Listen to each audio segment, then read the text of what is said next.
So I'm gonna put an image up on the screen and I want you to let me know if it's easy or difficult to share this thing. If you think it's easy, go ahead and give me a big thumbs up. If you think it's difficult, don't be afraid, give me a huge thumbs down. That make sense? All right, let's get going. So this first image, let's say this is your plate. I mean, it's a small mountain of food. Would it be easy or difficult to share this food with your friends? Number two, what about video games? How easy is it to share your games with your little brother or sister when there's only one controller? If you shared, you wouldn't be able to play with them. Easy or difficult? Now, would it be hard to share your new pair of shoes with your pals? How about some cold, hard cash? If you shared it, there'd be less money for you. How difficult would it be to share the love with some of your friends? Now, we've heard it all of our lives from the people in charge. You need to share. Our mom wants us to share our video games. The basketball coach wants us to share the basketball and not hog it.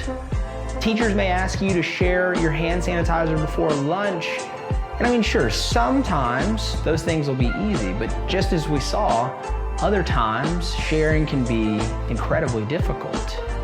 I mean, we love our stuff. Nobody wants something bad to happen to the things they cherish, but what if sharing was really important?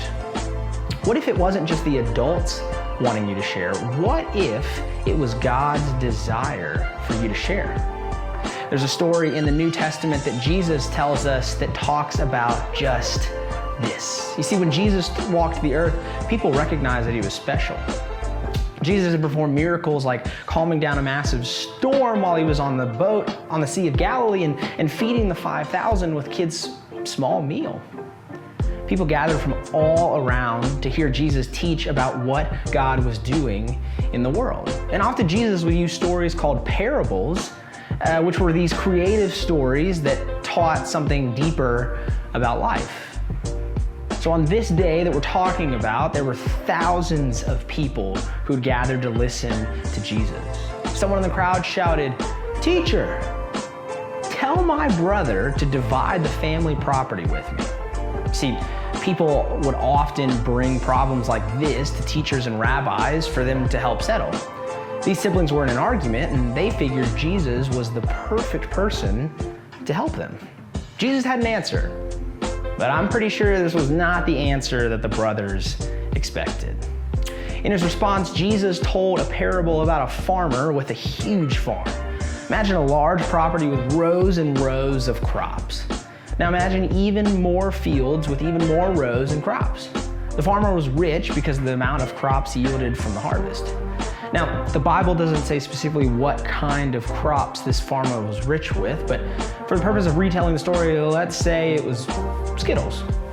Now this rich man looked over his abundance of Skittles and thought to himself, what should I do? He said to himself, I have no place to store my crops. The options were unlimited though. I mean, I can imagine a nearby town would have tons and tons of kids, maybe like you, who would welcome the opportunity to consume the freshly picked Skittles. What do you think? Should the rich farmer share his gatherings with all the kids in the nearby town? Maybe the rich farmer could even share this lush yield with everyone around him. Would we have any takers? Would you take them? As Jesus continued to tell the parable, the large crowd learned what the rich farmer would do. Jesus informed the audience, this is what I'll do. I'll tear down my barns and build bigger ones. I'll store my grain in them. Now, the current Skittle storage solution was inadequate. He needed to tear it down and build a bigger, much more capable of storing this preposterous amount of Skittles. I mean, the man said it himself. You will have plenty of grain stored away for many years. Take life easy, eat, drink, have a good time. And as Jesus continued to tell the parable, he had God speak to the man. God told him, you foolish man, tonight I will take your life away from you. Well, then the rich farmer's massive haul would kind of be a waste, right? Jesus concluded the story by stating, "That is how it will be for whoever stores things away for themselves, but is not rich in the sight of God." What a story, right? I mean, the man in the crowd was hoping Jesus would negotiate a plan with his brother to share their family property, but Jesus took it a completely different direction. Jesus' parable pointed to the importance of sharing what we own instead of accumulating more and more. We don't know how the man responded to Jesus' story, but it's possible that he let go of trying to acquire more. Maybe the man chose to share more of what he already had. When you look at the life of Jesus, he not only spoke on these topics, he also practiced them. Jesus lived a life of generosity.